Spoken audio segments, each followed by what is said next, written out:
Hello everyone, good morning. ये है target 2। इसमें आपको ये वाला जो चैप्टर है ना, वन एवं वन्य जीव वाला, यानी कि फॉरेस्ट एंड वाइल्ड लाइफ वाला, ये चैप्टर आपको कंप्लीट करना है। ये भी 3 घंटे का है। अगर आपने बिल्कुल नहीं पढ़ा रखा है या आपको समझने में बहुत ज़्यादा दिक्कत होती है तो आप 4 घंटे ले सकते हैं, लेकिन इससे ज़्यादा का नहीं है। इवन जिन लोगों ने पहले पढ़ा रखा है उनके लिए सिर्फ और सिर्फ 2 घंटे का है। इसमें बहुत ज़्यादा चीज़ें है ही नहीं। अभी मैं आपको दिखाता हूँ कि क्या इसमें काम की चीज़ें पढ़ने की होती हैं, किन से क्वेश्चन आते हैं। ठीक है, कल जो मैंने टारगेट 1 दिया था, बहुत सारे लोगों ने कल के कल कंप्लीट किया और कमेंट भी किया।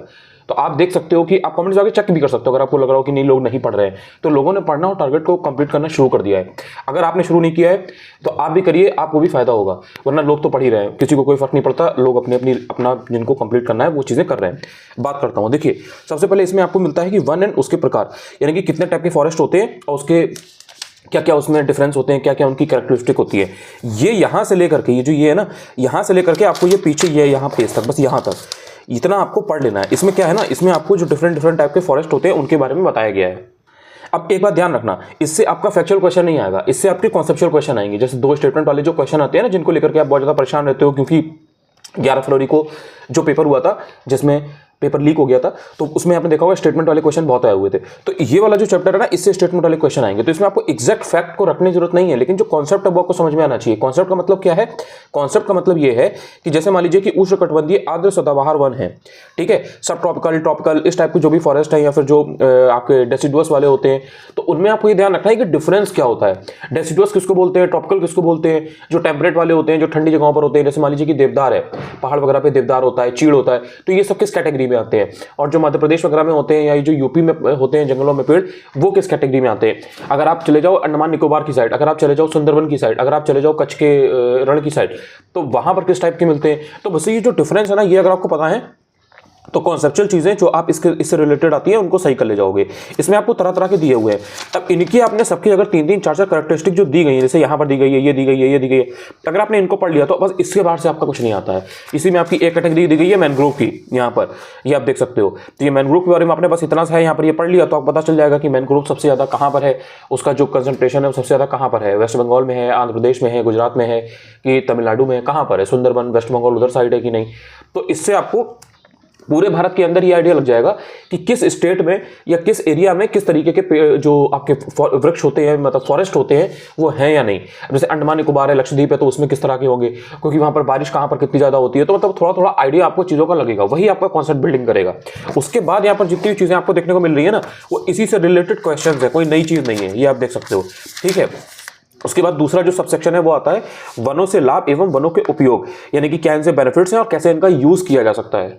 अब ये जो पर्टिकुलर सबसेक्शन है ना, वनों से लाभ एवं वनों के उपयोग, इसमें बहुत ज्यादा चीजें नहीं है। मतलब आप सोच के देखो, जो फॉरेस्ट है इनसे क्या क्या बेनिफिट्स हैं और इनका आप किस किस तरह से यूज कर सकते हो, ये क्या आपको नहीं मालूम है। अगर आपको 5 मिनट सिर्फ और सिर्फ आंख बंद करके सोचने को कह दिया जाए ना, आप सोचोगे तो इसमें जो 10 पॉइंट्स यहाँ पर दिए हैं उसमें से 8 पॉइंट आप खुद अपने दिमाग से निकाल लोगे।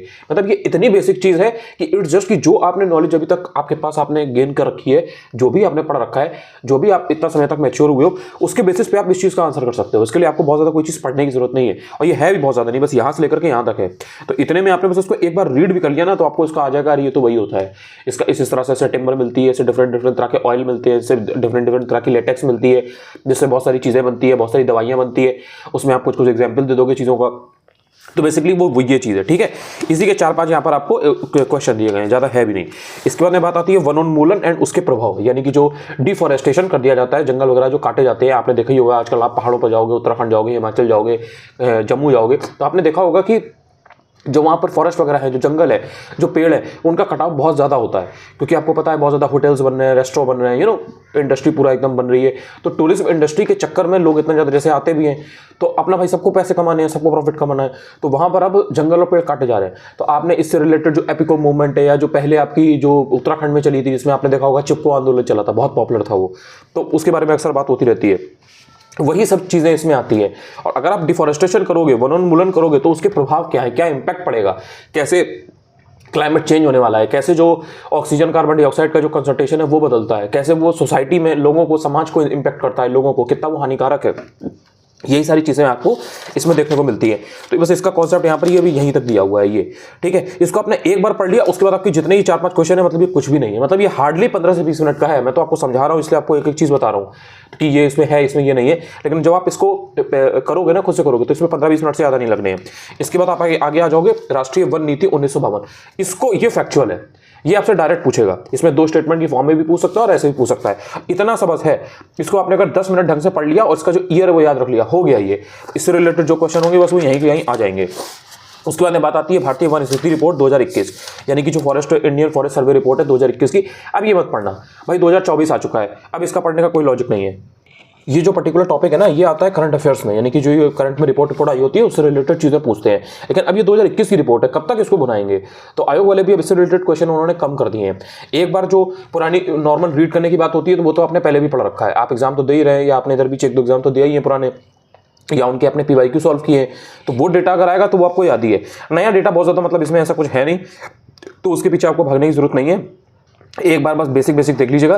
बाकी जो नई रिपोर्ट आएगी 2023 वाली, जो बेसिकली होनी थी 2 साल बाद क्योंकि ये रिपोर्ट आती है, वो इंपॉर्टेंट होगी, वो फिर अगले 2-3-4 एग्जामों में लगातार आपसे पूछी जाएगी। तो इसलिए ये अभी फिलहाल पढ़ने की जरूरत नहीं है, इसको अभी फिलहाल के लिए छोड़िए। आ भी जाए तो ठीक है, लेकिन इसमें टाइम वेस्ट करने की जरूरत नहीं है। इसके बाद में आपका आ जाता है मैनग्रोव वन, ये वाला। इसका जो मैनग्रोव वन होते क्या है, बस ये समझ लीजिएगा, और कहाँ पर सबसे ज़्यादा उसका कंसंट्रेशन है ये समझ लीजिएगा। मतलब ये होता है ना कि आंध्र प्रदेश में है, गोवा में है, गुजरात में है, महाराष्ट्र में है, क्योंकि यही क्वेश्चन एग्जैक्ट आता है जो मैं आपको बता रहा हूँ। तो आपको वो पता होना चाहिए कि किस यूनियन टेरिटरी में या किस स्टेट में उसका जो होता नहीं आरोही और अवरोही क्रम, असेंडिंग एंड डिसेंडिंग ऑर्डर, बस वो पता हो। और मैनग्रोव वन होते क्या है, मैनग्रोव फॉरेस्ट होते क्या है, ये पता होना चाहिए। वो किस तरह से जो सुनामी उनामी होती है, जैसे देखो समुद्र है, सागर है, ठीक है, अब वहां पर सुनामी उठी, बड़ी बड़ी ऊंची ऊंची लहरें उठी, ठीक है, अब वो एकदम से आपके तट की तरफ आ गई, वहां पर रेस्टोरेंट बने हुए हैं, वहां पर होटल्स बने हुए हैं, वहां पर लोग सनबाथ कर रहे हैं, सनबाथ ले रहे हैं, अपना बैठे हुए हैं, नारियल पानी यूज कर रहे हैं, एकदम से सुनामी की लहरें आ गई, वहां कुछ मैनग्रोव फॉरेस्ट है ही नहीं, सब बहा ले जाएगी, सब उड़ा ले जाएगी। यही तो हुआ था 2004 में जब सुनामी आई थी, इंडोनेशिया व जकार्ता वाला जो पूरा हुआ था, है ना। सो कहने का मतलब ये है कि जो मैनग्रोव फॉरेस्ट होते हैं ना, उनकी जो रूट्स वगैरह होती है, स्पेशल टाइप की रूट्स होती है, वो कैप्चर करे रहती है, एकदम जड़ें उनकी इतनी मजबूत होती है कि वो पूरा ऐसे दलदल टाइप हो जाता है, तो वो काम करती है रोकने का। और भी उसके कई सारे पर्पस होते हैं, लेकिन वो एक मेन इसका जो पर्पस है वो यही है। तो वो सुरक्षा के उससे बहुत इंपॉर्टेंट होते हैं मैनग्रोव फॉरेस्ट, तभी तो वहाँ का पूरा जो इकोसिस्टम है और चीज़ें हैं वो चल पाती हैं। ऐसा थोड़ी ना है कि समुद्र का पानी कभी बढ़ेगा नहीं या होगा नहीं, लेकिन प्रकृति ने, नेचर ने इतना अच्छे से सारी चीज़ों को एडजस्ट कर रखा है कि दिक्कत नहीं होने पाती है। तो यही जो बेसिक कॉन्सेप्ट है ना, बस आपको ये पता होना चाहिए, आपका आंसर निकल जाएगा, ठीक है। तो ये आपको ध्यान रखना है। बाकी इसके संदर्भ में जो चीज़ें दी गई हैं वन क्षेत्र के संदर्भ में, शीर्ष 10 देश और ये सब फालतू की चीज़ें, ये सब नहीं पूछा जाता है। बाकी जो मैंने आपको जो कंसल्टेशन वाला है वो मैंने आपको मैनग्रोव का बता ही दिया है। बाकी ये सब इतना इंपॉर्टेंट नहीं है, ये जो बनावट और छामड़ा वगैरह, क्योंकि अब ये 2021 का है तो कोई इसका मतलब नहीं है। अपने स्टेट का बस आप यूपी का देख सकते हो, क्योंकि 2023 में यूपी से रिलेटेड एक क्वेश्चन आया था, सिर्फ यूपी का देख लो कि यूपी में क्या चल रहा है। बाकी ये सब क्वेश्चन जो है वो स्किप कर देना, ये इतना इंपॉर्टेंट नहीं है, सब पुराना हो गया ये, ठीक है। और मैनग्रोव के जितने भी हो बस वो देख लेना, क्योंकि वो चलेगा। इसके बाद बात आ जाती है IUCN और उससे जो संकटापन्न जातियां, ये थोड़ा सा पढ़ लेना। IUCN क्या होता है पहले तो ये पता होना चाहिए। दूसरी चीज, जो संकटापन्न जातियां हैं, ठीक है, जो भी ऐसे जानवर हैं या जो भी ऐसी प्लांट की स्पीशीज है जो एंडेंजर्ड है, क्रिटिकली एंडेंजर्ड है, वो आपको पता होनी चाहिए। और वो भी बहुत बेसिक है, ऐसा नहीं है कि बहुत कोई 100, 200, 400 है, बहुत लिमिटेड होती हैं और उन्हीं में से घुमा करके वो एग्जाम में देते हैं। जैसे मान लीजिए कि उन्हें 4 ऑप्शन दे दिए, तो 4 में से अगर आपने 2-3 भी पढ़ रखे हैं ना, तो आपका आंसर निकल जाएगा। अभी यूपीपीसीएस या आरओ में ऐसे ऑप्शन सेट नहीं कर रहा है जिसमें आपको 4 को चारों पता हो तभी आंसर निकलेगा, इस बात को समझिए। तो अगर वो आपको 4 ऑप्शन दे रहा है, मतलब वहां पर 4 स्टेटमेंट देगा या 3 स्टेटमेंट देगा, तो उसमें आपको अगर 1 या 2 भी पता है ना, तो भी आप आंसर तुरंत मार ले जाओगे। तो उसको देख करके बहुत परेशान नहीं होना है, जो आपने पढ़ा है उसको भरोसा करना है। तो इसलिए IUCN होता क्या है और कौन कौन सी इसने चीजों को कर रखा है, बस ये आपको देख लेना है। तो यहाँ पर देखिए जैसे 4-5 ये दी गई है, ऊपर भी आपको 1-2 दी गई है, तो बस वो आपको याद रखना है। अब ध्यान रखना कि इसमें जो भी आपको यहाँ पर मेन जो एंडेंजर्ड या क्रिटिकली एंडेंजर्ड चीजें दी गई होती हैं, जो भी जानवर या पौधे दिए गए होते हैं, उनमें जो जिनकी पोचिंग बहुत ज्यादा होती है, जैसे मान लीजिए उदाहरण के लिए बता रहा हूँ कि मान लीजिए कि टाइगर है। अब टाइगर की मान लीजिए पोचिंग बहुत ज्यादा होती है, उसकी हंटिंग बहुत ज्यादा होती है, जो इलीगल हंटिंग की बात होती है, तो टाइगर का वो पूछ लेगा। या मान लीजिए कि जो वन हॉर्नेड राइनोसेरस है, उसकी मान लीजिए कि बहुत ज्यादा होती है, उसकी जो सींग है वो निकाल लेते हैं, उसको बहुत ज्यादा मारा जाता है। तो उसकी इलीगल हंटिंग को रोकने के लिए वो आपसे पूछ सकते हैं कि बच्चे को अवेयरनेस है कि नहीं, इसके बारे में अवेयर है कि नहीं बच्चा। तो ये जो बेसिक चीजें होती है ना, वो पता होनी चाहिए आपको। जैसे मान लीजिए कि जो आपका एशियाई जंगली गधा है, या मान लीजिए कि आपका जो बारहसिंगा है, तो इस तरह की जो बहुत बेसिक चीजें, मान लीजिए कि मगरमच्छ है तो उसमें जो घड़ियाल होता है, तो वो आपको देख लेना है। अच्छा, जैसे गंगा की जो डॉल्फिन है, तो वो आपको देख लेना है, काफी न्यूज में रहता है, काफी पॉपुलर रहता है। कहीं पर अगर एक भी मिल जाती है तो ऐसा लगता है कि जैसे कोई नूर का हीरा मिल गया। सो ये जो चीज है ना, जो चीज़ बहुत पॉपुलर है या जिसको बहुत ही रेयर टाइप की है, वो अगर उसकी हंटिंग वंटिंग में बहुत ज़्यादा होती है तो उसके लिए फिर आपको पता होना चाहिए। तो ये पूरा गेम है, मतलब इसमें भी ये नहीं है कि आप लेकर के मान लीजिए कि 100 है तो 100 लेकर के बैठ गए, 100 नहीं पढ़नी है। जो सबसे ज़्यादा न्यूज़ में चल रही है, जो सबसे ज़्यादा जिसकी हंटिंग को ध्यान में रखा जाता है उसका आपको ध्यान रखना है, जिसकी संख्या बहुत कम हो रही है। जैसे मान लीजिए कि कुछ स्पेशल टाइप के टर्टल होते हैं, एक रेड शेल करके एक होता है, तो रेड हेडेड करके, तो उसका क्या है कि वो वाला टर्टल जो है वो रेयर है, उसकी अगर हंटिंग होती है तो वो बहुत एक अपने आप में इशू बन जाता है। जो पूरी जो वाइल्ड लाइफ की लेकर के जो एक क्राइम की इनकी बॉडी बनी हुई है, तो आपने देखा होगा न्यूज़ में, पता नहीं आपने देखा है या नहीं, करंट अफेयर्स में अक्सर चलता रहता है कि कोलकाता वगैरह से और इधर आपका जो नॉर्थ ईस्ट है वहाँ से पकड़े गए हैं, उसमें तस्कर वगैरह जो है वो पकड़े गए और वो चाइना, जापान, इन सब कंट्रीज़ में भेजे जा रहे थे। मतलब उसका ये माना जाता है कि एफ्रोडिसिया की तरह काम करती है। जो टर्टल के शेल वगैरह होते हैं ना, टर्टल तो वहाँ पर खाते भी हैं और उसका जो शेल वगैरह होता है वो यूज़ करते हैं। सो वो बहुत ज़्यादा, उसकी पोचिंग बहुत ज़्यादा होती है, बहुत ज़्यादा इलीगल हंटिंग होती है उसकी। एंड बोरी में भर भर के, कम से कम तो 100 कछुए बोरी में भर भर के पूरा भेजे जाते हैं। और उसमें ऐसा नहीं है कि टिपिकली कोई एक जेंडर इन्वॉल्व हो, बहुत सारे लोग इन्वॉल्व होते हैं, मेल फीमेल बोथ। तो ये सब चल रहा है, मतलब आप इसके बारे में सर्च करोगे तो you will get all these thing. तो ये सब चीज़ें न्यूज़ में रहती है, तो ये सब पूछे जाने के चांसेस ज़्यादा होते हैं। बस इसी से रिलेटेड यहाँ पर क्वेश्चन दिए गए हैं। अभी सब ध्यान रखना, मैं आपको समझा रहा हूँ तो ये आपको लग रहा होगा कि इतना सारा है कुछ नहीं। जब लेकर के बैठोगे ना तो ये 2.5 से 3 घंटे का ही है, इससे ज़्यादा का नहीं है। कितना भी आप स्लो पढ़ते हो, कितना भी आप तेज पढ़ते हो। इसके बाद में बात अब की आ जाती है कि जो वन संपदा संरक्षण है उससे संबंधित भारत ने कौन कौन से प्रयास किए हैं। यानी कि इंडिया ने ये जो वन संपदा है, ये जो हमारे पास इतना भगवान ने, इतना नेचर ने जो हमें इतनी जो ग्रीनरी दे रखी है, जो इतने पेड़ पौधे दे रखे हैं, जो इतना जंगल दे रखे हैं, इसके लिए, इसको बचाने के लिए भारत ने क्या क्या प्रयास किए? भारत कोई प्रयास किया है या भारत सिर्फ और सिर्फ टाइम पास कर रहा है? भारत उस चीज़ में ध्यान नहीं देता है और लोग जंगल काट काट कर रेस्टोरेंट, होटल्स एंड सनबाथ करने के लिए जो बढ़िया एकदम माहौल है वो बनाते जा रहे हैं। सो उसमें जो जो चीज़ें की गई हैं, जो जो बॉडीज़ हैं या जो जो एफर्ट्स या अटेम्प्ट सरकार ने लिए हैं, उनको यहीं पर आपको बताया गया। जैसे मैंने आपको चिपको आंदोलन का बताया था, उसके अलावा मैंने आपको 1-2 और भी बताए थे, वो सब यहाँ पर आपको दिए गए। इनसे रिलेटेड डायरेक्ट कॉन्सेप्चुअल क्वेश्चन भी आ जाता है, फैक्चुअल भी आ जाता है। अब इसमें ध्यान रखना कि ये जो भी आपके इससे रिलेटेड जो भी आपकी चीज़ें या क्वेश्चन है, उसमें जो भी मूवमेंट्स वगैरह हुई हैं, जैसे मान लीजिए कि चिपको आंदोलन हुआ है, एपिको आंदोलन हुआ है, तो इसमें जो भी लोग इन्वॉल्व थे ना, उनके नाम आपको एक्जैक्टली मालूम होने चाहिए। वहाँ पर एक्जैक्टली नाम पूछ देगा या मैच द फॉलोइंग में दे देगा कि चिपको आंदोलन में जो लोग होंगे उनका नाम दे देगा एपिको वाले में, और जो एपिको वाले में होंगे वो दे देगा चिपको में। बस यही फैक्चुअल गेम आपको खेलना है। ये अगर आपने याद रख लिया, बस आपका आंसर निकल जाएगा। वो यही पूछता है आपसे एग्जामिनर, ठीक है। बहुत ज़्यादा इसमें क्योंकि ऐसी चीज़ है ही नहीं जहाँ पर आपको फंसा पाए। तो जहाँ पर फंसाने के चांसेस होते हैं, एग्जामिनर वहीं फंसाने की कोशिश करता है और आपको वहीं फंसना नहीं है, आपका गेम हो गया, ठीक है। तो बस आपने ये एक पेज अगर ढंग से पढ़ लिया, इसके बाद इन्होंने वही घुमा घुमा के एक ही क्वेश्चन को 4 बार देने की जो इनकी आदत है वही उन्होंने किया हुआ है। तो एक क्वेश्चन को उन्होंने 4-4 बार दिया हुआ है, उसमें कोई दिक्कत नहीं है। जो बेसिक जैसे एक्ट है, जैसे ये सब चीज़ें हैं, वन्यजीव संरक्षण अधिनियम 1972 का, जैव विविधता वाला वो जो है 2002, प्रोजेक्ट टाइगर 73, प्रोजेक्ट हाथी 1992। अब ये क्वेश्चन मतलब आप पेपर उठा करके पीवाईक्यू देख लो, ये क्वेश्चन आपको ऑलमोस्ट हर साल दिखेगा। 2022 के पहले हर साल 15 में आया, फिर 17 में आ गया, फिर 16 में आया, तो 18 में आ गया। मतलब ये बहुत ज्यादा रिपीट हुआ है। अगर यूपीपीसीएस में नहीं आएगा तो आरओआरओ में आ गया, आरओआरओ में नहीं आएगा तो कोई और तीसरा एग्जाम है उसमें आ गया, पीसीएफजे में आ गया। मतलब ये क्वेश्चन आता ही आता है, फेवरेट है इनका। जो लिस्टिंग वाले क्वेश्चन होते हैं ना, जिसको आप लिस्टिंग को लेकर के बहुत ज्यादा परेशान रहते हो, उसमें ये आता है। अब इसी लिस्टिंग को कोई बना करके आपको कोई अलग से कोई एक बेस देगा, अब यही लिस्टिंग आपकी किताब में घटा चक्र में दी गई है, भाई इसी से पढ़ लो। तो बहुत गेम बहुत सिंपल है, चीजें कॉम्प्लिकेट आप करोगे अगर करोगे, चीजें कोई उतने तो कॉम्प्लिकेटेड नहीं है। सामने ये क्वेश्चन ऐसे हैं जो यही पूछे जाते हैं। अब यहाँ पर देख लो, ये वन संरक्षण है, वन संरक्षण आपको दिया गया 1980, उसके अंदर पर्यावरण संरक्षण दिया गया 1986, ठीक है। अब उसके बाद में जैसे आपका ये वायु प्रदूषण निवारण नियंत्रण अधिनियम ने, कि बेसिकली एक इसमें पानी वाला है, एक इसमें हवा वाला है, एक इसमें जो फॉरेस्ट कंजर्वेशन है उसका है, और एक आपका एनवायरमेंट के कंजर्वेशन का है। 4 तरीके के एक्ट हैं, चारों का आपने ईयर देख लिया, आपका गेम खत्म हो गया आपको। बस इसी से पूछोगा घुमा फिरा के। और अगर मान लीजिए कि 5-6 एक्ट हैं, 5-6 में अगर आपको 4 भी मालूम है ना, 3 भी मालूम है, आपका काम हो गया। आपको 5 के 5 या 6 के 6 याद करने की जरूरत नहीं है। इसके बाद में बस वही इसी से रिलेटेड वही रिपीट क्वेश्चन सब आपको यहाँ पर दिए गए हैं। तो आप देखोगे उसमें कोई नई चीजें नहीं है।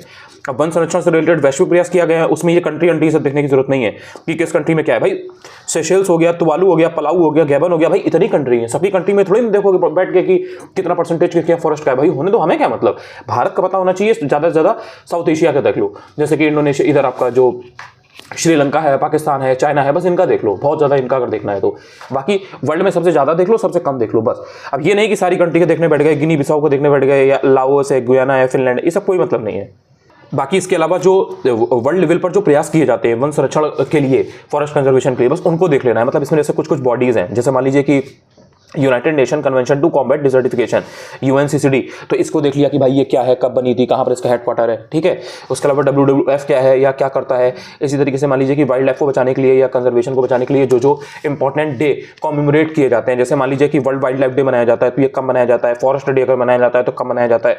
तो ये बस दिन याद कर लीजिए, कभी कभी डायरेक्ट दिन पूछ लेता है कि फलाना फलाना दिन कब मनाया जाएगा। जैसे वाइल्ड लाइफ वीक है तो वो कब मनाया जाता है, तो 1 से 7 अक्टूबर है। तो बस इक्का दुक्का चीजें हैं, कोई बहुत ज्यादा चीजें नहीं है, बट अगर आपको वो मालूम है तो डायरेक्ट फैक्चुअल क्वेश्चन आप कर ले जाओगे। बाकी बस इन्होंने यहीं पर घुमा घुमा करके बताया गया है। जैसे यूएनसीसीडी का मैंने आपको बताया कि आपने उसका पढ़ लिया वहां पीछे, तो बस यूएनसीसीडी पढ़ लिया तो देखिए यहीं पर ये क्वेश्चन दिया है, यहीं पर वो जो पीछे थ्योरी दी थी तो वही थ्योरी यहाँ पर दी गई है, तो आपने वहां पढ़ लिया, बस ये आपका हो गया। तो ऐसा थोड़ी ना है कि ये कोई इतना जो यहाँ पर स्पेस दिया गया है कोई नई चीज है, समझा इसलिए रहा हूँ बिकॉज बहुत सारे लोगों को सही तरीका नहीं मालूम होता है तो वो अननेसेसरी बहुत ज्यादा टाइम वेस्ट करते हैं। जैसे सूरीनाम वगैरह है, इनका यहाँ पर जो वनाच्छादित प्रतिशतता वगैरह है, परसेंटेज वगैरह सब दिया गया है कि यहाँ पर 94.6% है, यहाँ पर सेशेल्स में, ये सब पढ़ने की जरूरत नहीं है, कोई पॉइंट नहीं है इसका, ठीक है। समझ गए होगे आप। अब इसके आगे आप देखो, ये बस यहाँ पर आपको ये क्वेश्चन है और खत्म हो गया ये चैप्टर, ठीक है।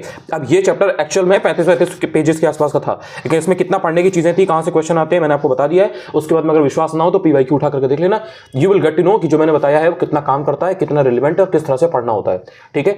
जल्दी से जल्दी, मैंने आपको बताया ना 3 घंटे, बहुत ज्यादा अगर स्लो लर्नर हो, पहली बार पढ़ रहे हो किताब तो 4 घंटे में कर लोगे, और अगर पहले कभी पढ़ रखा है तो 2 घंटे 2.5 घंटे में भी कर लोगे। एक एवरेज बच्चा 3 घंटे में कर लेगा। 3 घंटे के अंदर ये चैप्टर निपटाओ, कमेंट में बता देना अगर इच्छा करे तो, वरना अपना तैयार करके रख लेना, कोई ये कॉपी वगैरह बना लो, उसमें लिख लेना कि ओके ठीक है मैंने चैप्टर 6 को 3 घंटे में कर लिया, मैंने चैप्टर 7 को 3 घंटे में कर लिया। और ये प्रोसेस जैसे जैसे करवा रहा हूँ वैसे वैसे करो, कॉन्फिडेंस का बाप भी चल के तुम्हारे पास आएगा, ठीक है। टेलीग्राम चैनल ज्वाइन कर लेना, अनु चतुर्वेदी UPPSC है। पहली बार अगर मेरा वीडियो यूट्यूब पर आप देख रहे हैं तो आप चैनल को सब्सक्राइब भी कर सकते हैं, ठीक है। थैंक यू सो मच, अच्छा लगेगा।